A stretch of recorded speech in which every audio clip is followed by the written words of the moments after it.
4 words, that's all it took. I walked into a dealership, looked the salesperson in the eye and said, "I'm paying cash." I thought I was being smart. I thought cash meant power. I thought cash meant leverage. I was wrong. And it cost me $4,000. In the next 8 minutes, I'm going to show you exactly how car dealerships make their money. And it's not where you think. Why the monthly payment is a psychological weapon designed to empty your wallet. Why leasing isn't the shortcut it looks like. And why every business owner falling for the just write it off advice on social media is getting played harder than anyone. If you're buying a car in the next year, watch this first. It might be the most expensive video you almost skipped. Here's the number that changes everything. Public data shows that the actual sale price of the car, the sticker, the negotiation, the how much can you come down dance, that's only about 22 to 25% of a dealership's gross profit. Let me say that again. The car itself, $1 of profit. Everything that happens after you agree on the price, $3 of profit. Where does the other $3 come from?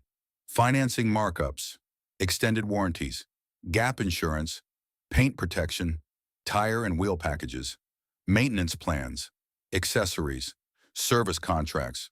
The finance office isn't an afterthought, it's the main event.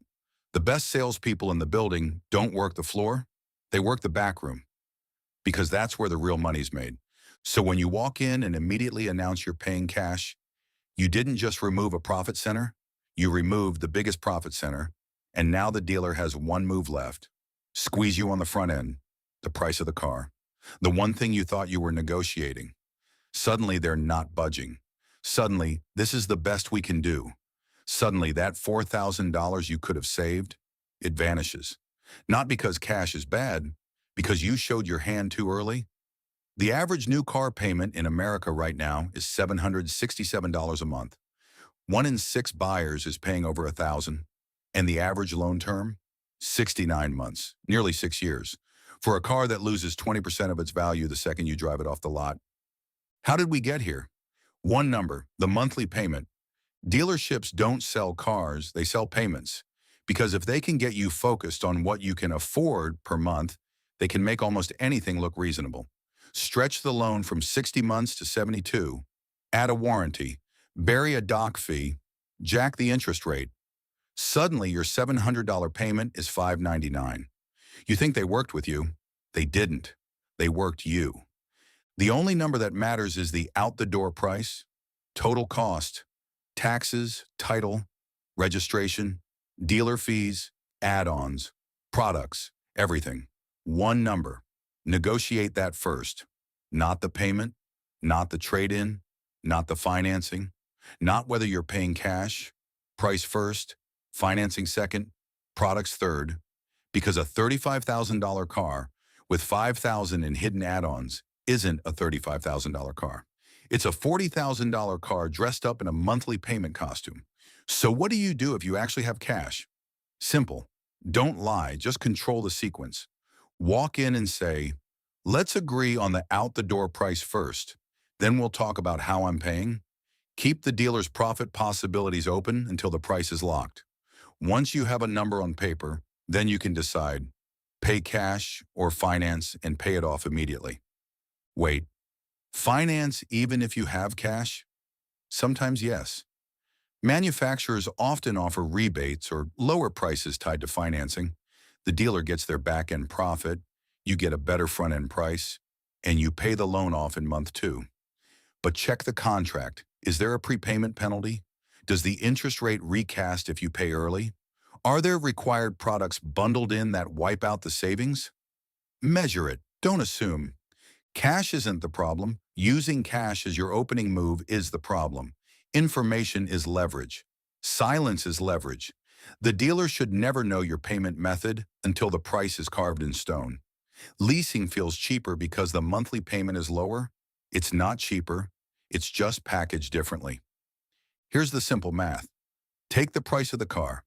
Subtract what it's expected to be worth at the end of the lease. That's depreciation. That's what you're actually paying for. Add financing charges, fees, taxes, and restrictions. Divide by the lease term. That's your low monthly payment. A $50,000 car expected to be worth $30,000 after 3 years.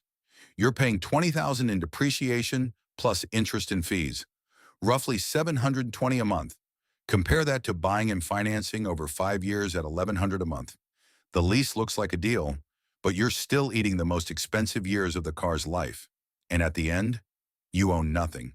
No equity, no asset. Just a bill for excess mileage, wear and tear, and a disposition fee you forgot existed. And here's what dealers never advertise: the money factor. That's the lease's interest rate in disguise. A money factor of 0.001 sounds tiny. Multiply it by 2,400. That's 2.4% APR. Know what you're paying before you sign, because that friendly monthly payment, it's just depreciation and interest wearing a disguise. If you're a business owner, you've heard it. Buy the G-Wagon, write it off. Get the Range Rover. The IRS pays for it. It's everywhere on social media, and it's the most expensive free advice you'll ever take. A tax deduction is not free money. If you spend $80,000 to save $25,000 in taxes, you still spent $55,000. You didn't get a car. You got a smaller tax bill and a massive depreciation recapture waiting for you when you sell. If your business use drops below 50%, the IRS wants that bonus depreciation back. Ordinary income, full recapture. And you only deduct the business portion. 30% business use, 30% of the depreciation, not 100. No mileage logs, no deduction. Mostly personal use. The deduction doesn't work the way the gurus claim. The first question isn't, can I write it off? The first question is, would I buy this if there was no deduction? If the answer is no, slow down. A deduction improves a good decision. It never justifies a bad one. If you're already in a bad deal, don't panic. Review the contract. Can you cancel warranties or service packages for a prorated refund? Can you refinance? Most importantly, do not roll negative equity into another loan. That's how a $35,000 car becomes a $48,000 loan. One mistake is enough. Don't compound it. The best wealth-building car strategy is boring. Buy reliable. Pay it off fast. Drive it for years after the loan ends. Invest the payment you used to have. A Honda Civic averages 14 years of life. 6 years of payments, 8 years of freedom. That's not a flex, that's math. So before you walk into that dealership, remember, they want you focused on the payment. You need to focus on the total cost. And the question that saves you thousands isn't how much down and how much a month.